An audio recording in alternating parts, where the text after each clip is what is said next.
ஜனபதிட்ட யாப்பனையே உணுசும் பிலிகனிமாக் என்பதாக அந்த செய்திக்கு இன்று தினம் லங்காதி பத்திரிகை தலைப்பெற்றிருப்பதை காணலாம். தமிழர் பண்பாட்டு முறைமையின்படி அவர் அங்கு வரவேற்கப்படுகின்ற புகைப்படத்தை மேற்கோள் காட்டி இன்றைய லங்காதி பத்திரிகை அந்த செய்திக்கு தலைப்பெற்றிருப்பதை நாங்கள் காணக்கூடியதாக இருக்கிறது.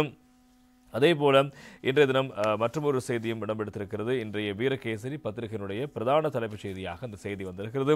தெற்கில் இனவாதத்தை தூண்டுவதற்கு முயற்சி, அதற்கு இடமளியோம். ஜனாதிபதி யாழில் அறிவிப்பு, புலம்பெயர்ந்த இலங்கையர்களை வடக்கில் முதலீடு செய்யுமாறும் அழைப்பு என்பதாக அந்த புகைப்படத்துடன் கூடிய பிரதான செய்தியாக இன்றைய வீரகேசரி பத்திரிகையிலும் அந்த செய்தி இடம்பெடுத்திருப்பதை நாங்கள் காணக்கூடியதாக இருக்கிறது. எனவே ஜனாதிபதியுடைய யாழ் விஜயம் தொடர்பாக அங்கு அவர் பேசிய விடயம் தொடர்பான செய்திகளும் பிரதானமான செய்திகளாக இடம்பெடுத்திருப்பதை நாங்கள் காணக்கூடியதாக இருக்கிறது. எனவே தொடர்பில் நாங்கள் இப்போது விரிவாக பார்ப்போம். தெற்கில் இனவாதத்தை தோற்றுவிக்க ஒரு தரப்பினர் முயற்சிக்கின்றார்கள். ஆனால் நாம் இந்த நாட்டில் மீண்டும் இனவாதத்தை தோற்றுவிக்க ஒருபோதும் இடமளிக்க மாட்டோம். இனவாதிகளுக்கு எதிராக கடுமையாக சட்டத்தை அமல்படுத்துவோம். நாட்டின் தேசிய ஒற்றுமையை கட்டியெழுப்ப எமது அரசாங்கம் முழு மூச்சாக செயற்படுகிறது என்று ஜனாதிபதி அன்ருகுமார் திசாநாயக்க தெரிவித்தார். யாழ்ப்பாணம் வல்வெட்டு துறையில் நேற்று நடைபெற்ற மக்கள் சந்திப்பில் கலந்து கொண்டு உரையாற்றும் போதே ஜனாதிபதி அனுரகுமார் திசாநாயக்க இந்த விடயங்களை சுட்டிக்காட்டி இருக்கிறார். எனவே அங்கு ஜனாதிபதி மேலும் பல விடயங்களை சுட்டிக்காட்டி பேசியிருந்த ஜனாதிபதிக்கு அங்கு மக்கள் அமோக வரவேற்பு அளிக்கப்பட்ட விடயங்களும் முக்கியமாக சுட்டிக்காட்டப்பட வேண்டிய விடயங்கள். வடக்கு மக்கள் கடந்த 2 பிரதான தேர்தல்களின் போதும் தேசிய மக்கள் சக்திக்கு அளித்த வாக்குகள் வெறுமனவே அரசாங்கத்தை அமைப்பதற்கான புல்லடி மாத்திரம் அல்ல, மாறாக அவை இந்த நாட்டு மக்கள் அனைவரும் ஒன்றிணைவதற்கு வழங்கிய வாக்குகளாகும். இலங்கையில் முதற் தடவையாக வடக்கு கிழக்கு தெற்கு மேற்கு மலையகம் என பேதமின்றி அனைத்து மக்களின் ஆதரவோடு அரசாங்கம் ஒன்றும் ஸ்தாபிக்கப்பட்டிருக்கிறது. நாட்டின் பல தசாப்தங்களாக ஆட்சியாளர்கள் மக்களை வடக்கு கிழக்கு தெற்கு மலையகம் என பிளவுபடுத்தியே ஆட்சி செய்தார்கள். ஆனால் நாம் மக்களை பிளவுபடுத்தும் அரசியலுக்கு பதிலாக அவர்களை ஒன்றிணைக்கும் அரசாங்கத்தை உருவாக்கியிருக்கின்றோம். இதற்கு முன்னர் நாட்டில் மேல்மட்டத்தில் இருந்து ஒரு சில குடும்பங்களிடமே அதிகாரம் இருந்தது. ஆனால் இந்த நாட்டு மக்கள் ஜனாதிபதி தேர்தலின் போது தீர்க்கமான முடிவை எடுத்திருக்கிறார்கள். உயர் மட்டத்தில் இருந்து சாதாரண மக்களிடத்தில் அதிகாரத்தை கைமாற்றி இருக்கிறார்கள். எனவே இந்த மக்களுடனான எமக்கு பிணைப்பு இருக்கிறது.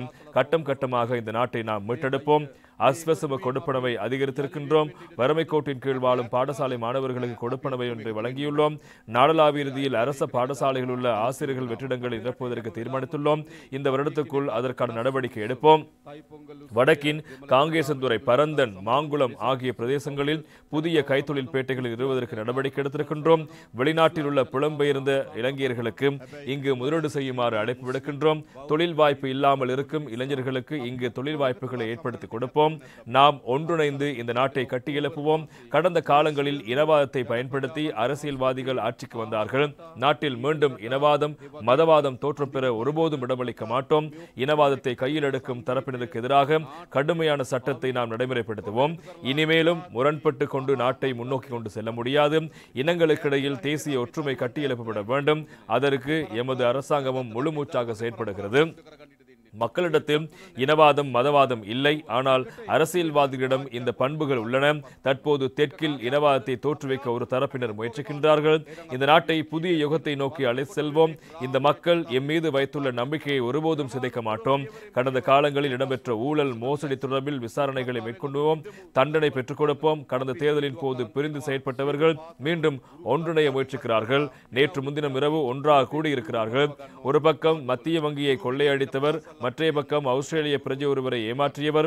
திருடர்கள் ஒன்றிணைந்தாலும் மக்கள் ஒற்றுமையாக இருக்கும் வரையில் அவர்களை எதிர்பார்ப்புகளை நிறைவேற்ற முடியாது. நாம் முன்னெடுத்துள்ள விசாரணைகளை அவர்களால் நிறுத்த முடியாது. மேல்மட்டத்தில் உள்ளவர்கள் இணைந்தாலும் மக்கள் எம்மோடு இருக்கிறார்கள். நிச்சயம் குற்றவாளிகளுக்கு தண்டனை பெற்றுக் கொடுப்போம் என்பதாகவும் நேற்று ஜனாதிபதி சுட்டிக்காட்டிய விடயங்கள் முக்கியமாக இருப்பதை காணலாம். எனவே இன்றைய லங்காதி பத்திரிகையில் அதனுடன் தொடர்புடைய இன்னும் ஒரு தலைப்பும் இடம்பிடிக்கிறது. கௌரு விருத்த உனாத் දූෂිතයන්ට දඩුවම් දීම නතර කරන්නේ නැහැ ஜனபதி வல்வெட்டு துறைதி கியாய் என்பதாக இன்றைய லங்காதி பத்திரிகை அந்த செய்திக்கும் தலைப்பெற்றுவது நாங்கள் காணக்கூடியதாக இருக்கிறது. யார் என்ன சொன்னாலும் யார் எதிர்த்தாலும் ஊழல் மோசடிக்காரர்களுக்கு எதிராக தண்டனை வழங்கும் செயற்பாட்டை ஒருபோதும் நிறுத்தப் போவதில்லை. எனவே நிச்சயமாக நடவடிக்கை தொடர்ச்சியாக முன்னெடுக்கப்படும் என்பதாக ஜனாதிபதி தெரிவித்த கருத்துக்கள் முக்கியமான செய்திகளாக இடம்பெற்றிருப்பதை காணலாம். அதே போல ஜனாதிபதி இன்னும் ஒரு தகவலையும் யாழ்ப்பாணம் கூட்டத்தின் போது தெரிவித்த தகவல் என்ற தினம் முக்கியமான செய்திகளாக இருப்பதை நாங்கள் காணலாம். வீரகேசரி பத்திரிகை இந்த செய்திக்கு தலைப்பிடுகிறது. கமலின் தசாவதாரம் திரைப்படத்தை நினைவுபடுத்திய ஜனாதிபதி அனுர என்பதாக ஒரு செய்தியும் இன்றைய வீரகேசரி பத்திரிகையினுடைய செய்தியாக இடம்பெடுத்திருப்பதை நாங்கள் காணக்கூடியதாக இருக்கிறது. எனவே அவர் தெரிவித்த அந்த விடயத்தை நாங்கள் இப்போது பார்க்கலாம். நடிகர் கமல்ஹாசனின் தசாவதாரம் படத்தை போன்று எமது நாட்டு ஜனாதிபதிகள் ஒவ்வொரு உருவத்தில் இருப்பதற்கு தேவையான முறையில் ஜனாதிபதி மாளிகையில் இருக்கின்றன. அதனை நாங்கள் மாற்றி அமைப்போம் என்று ஜனாதிபதி அன்ரோகுமார் திசாநாயக்க அவர்கள் யாழ்ப்பாணம் வல்வெட்டித்துறையில் நேற்று இடம்பெற்ற மக்கள் சந்திப்பில் கலந்து கொண்ட போது இந்த விடயங்களை சுட்டிக்காட்டி பேசியிருக்கிறார். நடிகர் கமல்ஹாசனின் தசாவதாரம் படத்தில் போன்று எமது நாட்டு ஜனாதிபதிகள் ஒவ்வொரு உருவத்தில் இருப்பதற்கு தேவையான முறையில் ஜனாதிபதி மாளிகைகள் இருக்கின்றன. அதனை நாங்கள் மாற்றியமைப்போம். அதனால் காங்கேசன்துறையின் மயிலட்டித்துறையில் இருக்கும் ஜனாதிபதி மாளிகை எனக்கு தேவையில்லை. அதனை பயன்படுத்த பொருத்தமான ஒரு வேலை திட்டத்தை தெரிவிக்குமாறு ஆளுநர் மற்றும் மாவட்ட செயலாளருக்கு அறிவித்திருக்கின்றேன். அந்த ஜனாதிபதி மாளிகையை பல்கலைக்கழகம் கலாசார நிலையம் அமைப்பதற்கு பொருத்தம் என்றால் அதற்கு அதனை பயன்படுத்துவதற்கு வழங்க நான் தயாராக இருக்கின்றேன். அதே போன்று நுவரெலியா, அனுராதபுரம், கதிர்காமம், மகியங்கனை ஆகிய இடங்களில் இருக்கும் ஜனாதிபதி மாளிகைகளையும் வழங்க தயாராக இருக்கின்றேன். ஏனெனில் நாங்கள் வறுமையான நாட்டில் இருக்கின்றோம், மக்களும் வறுமையில் இருக்கிறார்கள். அப்படி இருக்கையில் நாட்டின் தலைவர் தசாவதாரமாக செயற்படுகின்றார். அவ்வாறு இருக்க முடியாது. அந்த அரசியல் மாற்றம் வேண்டும். எனவே அந்த அரசியலை நாங்கள் மாற்றி இருக்கிறோம் என்பதாகவும் ஜனாதிபதி தெரிவித்த கருத்து முக்கியமாக இருப்பதை காரணம். ஜனாதிபதிகள் நாட்டின் பல பாகங்களிலும் மாளிகைகளை அமைத்துக் கொண்டு ஒவ்வொரு அவதாரத்தில் அவர்கள் தெரிகிறார்கள் என்பதாக அவர் சொல்லியிருக்கிறார். எனவே அவ்வாறு செல்ல வேண்டிய தேவை எனக்கு கிடையாது. எனவே நாங்கள் அதனை சரியாக நாட்டினுடைய வளர்ச்சிக்காக மக்களின் தேவைக்காக பயன்படுத்துவதற்காக அதை அனைத்தையும் வழங்குவதற்கு நடவடிக்கை எடுக்கப் போவதாக ஜனாதிபதி அவர்கள் நேற்று யாழ்ப்பாணத்தில் தெரிவித்த கருத்துக்களும் முக்கியமான செய்திகளாக இருப்பதை நாங்கள் காணலாம். இதே போல நேற்றைய தினம் ஜனாதிபதி யாழ் மாவட்ட ஒருங்கிணைப்பு குழு கூட்டத்திலும் கலந்து கொண்டார். அங்கு அவர் தெரிவித்த கருத்துக்களும் பிரதானமான செய்திகளாக இன்று தினம் பத்திரிகையில் வந்திருப்பதை நாங்கள் காணலாம். வடகிழக்கை முன்னேற்ற விசேட திட்டங்கள் அவசியம். யாழில் ஜனாதிபதி அறிவிப்பு. மாற்றம் ஏற்பட அனைவரும் ஒன்றுபட வேண்டும் என்கிறார் என்பதாக இன்றைய வீரகேசரி பத்திரிகையிலும் அதற்கான செய்தி பிரதானமாக இடம்பெடுத்திருப்பதை நாங்கள் காணக்கூடியதாக இருக்கிறது. எனவே ஜனாதிபதி அவர்கள் மேலும் பல விடயங்களையும் சுட்டிக்காட்டியிருக்கிறார். அரசியலில் மாற்றம் மட்டும்தான் ஏற்பட்டிருக்கிறது. நாட்டில் மாற்றம் ஏற்பட வேண்டும் என்றால் மக்கள் அனைவரும் ஒன்றுபட வேண்டும். வடக்கு கிழக்கு மாகாணங்கள் யுத்தத்தால் பாதிக்கப்பட்டன, அபிவிருத்தியில் பின்தங்கியுள்ளன.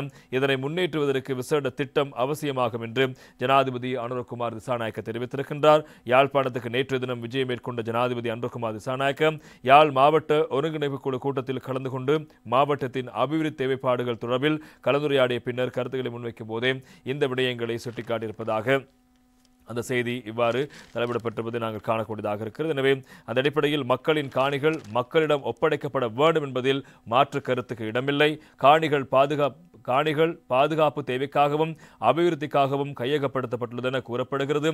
ஆனால் எமது கொள்கையிலேயே மக்களின் காணிகள் மக்களிடம் வழங்கப்பட வேண்டும் என்பதை கூறியிருக்கின்றோம். எனவே மக்களின் காணி எத்தகைய அபிவிருத்திக்கானது என்பதை பார்த்து பயனுள்ளது என்றால் தான் அதனை கையகப்படுத்த முடியும். அவ்வாறு கையகப்படுத்த முடியும் என்றால் மக்களின் ஒத்துழைப்புடன் அதற்கான இழப்பீட்டை கொடுத்து அதனை செயற்படுத்த வேண்டும். பாதுகாப்பு காரணங்களுக்காக ஒப்படையிடம் காணிகள் உள்ளதென்றால் பாதுகாப்பு தொடர்பில் மீளாய்வு செய்யப்பட்டு மக்களுக்கு வழங்குவதற்கு நடவடிக்கைகளை துரிதப்படுத்த வேண்டும். இதேவேளை வலிகாமம் வடக்கு கீரிமலை உள்ள ஜனாதிபதி மாளிகையை நாம் பயன்படுத்தப் போவதில்லை. அதனை மக்களுக்கு பயனுள்ள வகையில் பயன்படுத்த வேண்டும். அதற்கான திட்டத்தை தயாரித்து எமக்கு அனுப்புங்கள். மக்களுக்கு பயனுள்ளதாகவே அத்திட்டம் இருக்க வேண்டும். ஜனாதிபதி மாளிகையை பல்கலைக்கழகத்துக்கோ சுற்றுலாத்துறைக்கோ வேறு திட்டங்களுக்கோ வழங்குவதென்றால் அதற்கான முறையான திட்டங்களை வகுப்பதோடு அவை மக்களுக்கு பயனுள்ளதாக அமைய வேண்டும் என்பதாகவும் ஜனாதிபதி இங்கு சுட்டிக்காட்டினார். அரச நிர்வாகத்தில் 30,000 வெற்றிடங்கள் நிரப்பட வேண்டியிருக்கிறது. ஆனால் இந்த வெற்றிடங்களை உடனடியாக நிரப்ப முடியாது. வேலைவாய்ப்பு இல்லாது பட்டதாரிகள் இருக்கிறார்கள் என்றால் அவர்களை இந்த இடத்துக்கு உடனடியாக நிரப்பிவிட முடியாது. வெற்றிடங்களின் தகுதிக்கு ஏற்ப நடைமுறைகளை பின்பற்றி நிரப்ப வேண்டும். அரச உத்தியோகத்தர்கள் ஆரம்ப படிநிலை வெற்றிடங்கள் இல்லை. அதற்கு அடுத்த கட்டங்களுக்கே வெற்றிடங்கள் இருக்கின்றன. ஏற்கனவே அரச உத்தியோகத்தில் இருப்பவர்கள் அடுத்த கட்டத்துக்கு செல்கின்ற நடைமுறைகளை பின்பற்றி அடுத்த நகர்த்தலை செய்ய வேண்டும். அதன் போது உரிய நடைமுறைகளை பின்பற்ற வேண்டும். போலீஸ் திணைக்களத்திற்கு ஆளணி தேவையாக உள்ளது. சுமார் 21,000க்கும் மேற்பட்ட வெற்றிடங்கள் நிரப்பட வேண்டும். இதனையும் உடனடியாக நிரப்பிவிட முடியாது. போலீஸ் திணைக்களத்தில் மொழிபெயர்ப்புக்கும் ஆளணி தேவையாக உள்ளது. இதனை நிவர்த்தி செய்தாலே போலீஸ் நிலையங்களில் உள்ள பிரச்சனைகள் தீர்த்து கொள்ள முடியும். ஆனால் மொழிபெயர்ப்புக்கு ஏற்ற ஆளணி தற்போது இல்லை. போலீஸ் சேவைக்கு தமிழ் இளைஞர்கள் பெண்கள் இணைவதில்லை. அவர்கள் இணைந்து கொண்டாலே முறையான பயிற்சிகள் வழங்கி அவர்களை செயற்படுத்திக் கொள்ளலாம். அரசாங்கத்தின் செயற்பாடுகளுக்கு மக்கள் ஒத்துழைப்பு வழங்க வேண்டும். கடல் தொழிலாளர் பிரச்சனை நீண்ட காலமாக இருக்கிறது. அதனை ராஜ்ய ரீதியாக அணுக வேண்டியிருக்கிறது. படிப்படியாக இந்த பிரச்சனையை தீர்க்கப்படும். இதற்காக உரிய பங்களிப்பை செய்வேன் என்பதாக ஜனாதிபதி குறிப்பிட்டார். நாட்டில் அரசியல் மாற்றம் தான் ஏற்பட்டிருக்கிறது. பொருளாதாரம் பின்னடைவில் தான் இருக்கிறது. அபிவிருத்திகள் பின்னடைவில் இருக்கின்றன. பொருளாதாரத்தில் ஓரளவு முன்னேற்றம் கண்டிருக்கின்றோம். ஆனால் அது போதிய முன்னேற்றமாக இல்லை. மாற்றங்களை மக்கள் காண வேண்டும். கடந்த காலங்களில் பல்வேறுபட்ட ஊழல்களும் கொள்ளையடிப்புகளும் அபிவிருத்தி என்றும் அரைகுறை வேலைகளை இடம்பெற்றிருக்கின்றன. இதனை மாற்றியமைக்க வேண்டும். மக்கள் முழுமையாக ஒத்துழைப்புகளை வழங்க வேண்டும். கிராமங்கள் முன்னேற்றமடைய வேண்டும். அதில்தான் எமது மாற்றங்களை காண முடியும். கடந்த காலங்களில் தென்னிலங்கை அரசு அல்லது தெற்கு அரசுகள் வடக்கு அரசுகளை அல்லது வடக்கு கிழக்கை கவனாக பார்க்கவில்லை, அபிவிருத்தி செய்வதில்லை என்று கூறுவது உண்டு. ஆனால் எமது காலத்தில் அவ்வாறு இருக்க முடியாது. இந்த நாடு முழுவதுமே அபிவிருத்தி அடைய செய்யப்பட வேண்டும். எனவே வேறுபடாது கிராமங்கள் தோறும் அபிவிருத்திகள் முன்னெடுக்கப்பட்டு பொருளாதார மாற்றங்கள் ஏற்படுத்தப்பட வேண்டும். கிராமங்கள் பொருளாதார ரீதியில் முன்னேற்றமடைய கல்வி முக்கியமானது. நவீன தொழில்நுட்பங்கள் கொண்டுவரப்பட்டு முன்னேற்றமடைய செய்து மாற்றத்தை ஏற்படுத்த வேண்டும். வடக்கு கிழக்கு மாகாணம் யுத்தத்தால் பாதிப்படைந்திருக்கிறது. அபிவிருத்தியில் பின்தங்கியிருக்கிறது. ஆகவே விசேட கவனம் செலுத்தி பொருளாதார ரீதியில் கிராமங்களை அபிவிருத்தி செய்வதே எமது நோக்கமாகும். அரசு அதிகாரிகள் முழுமையாக வேலை செய்ய வேண்டும். மக்கள் பூரண ஒத்துழைப்பு வழங்க வேண்டும் என்பதாகவும் ஜனாதிபதி அனுரகுமார் திசாநாயக்க அவர்கள் நேற்றைய தினம் யாழ்ப்பாண ஒருங்கிணைப்பு குழு கூட்டத்தில் கலந்து கொண்டு தெரிவித்த கருத்துக்களும் முக்கியமான செய்திகளாக இன்றைய தினம் இடம்பெடுத்திருப்பதை நாங்கள் காணலாம்.